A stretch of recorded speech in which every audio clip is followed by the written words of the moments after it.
Ma, quiero beber un raki para ti. Venga, esto.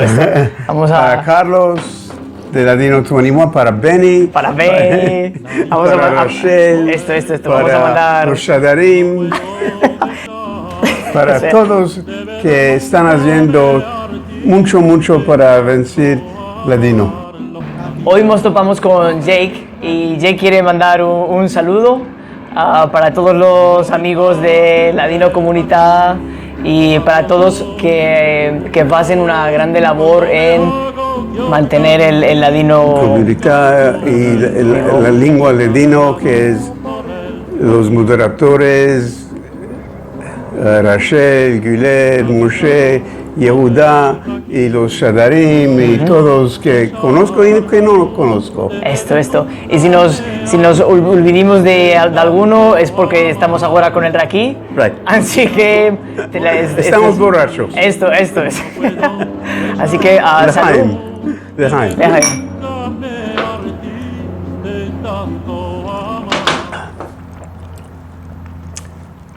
¿Cómo está?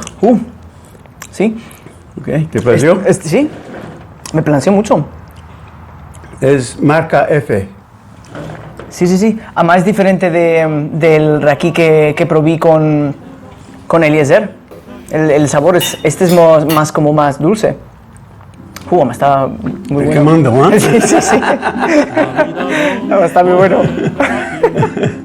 Ahora en el video van a poder ver cómo va bajando, ¿no? La botella.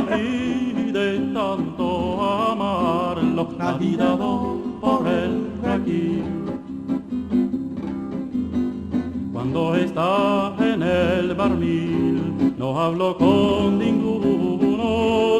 Cuando me hago candil, me caigo en el lodo. La vida no por el aquí. La vida no por el aquí. Yo no puedo dejarlo. De beber nunca me hartí. De tanto amarlo, la vida por el aquí.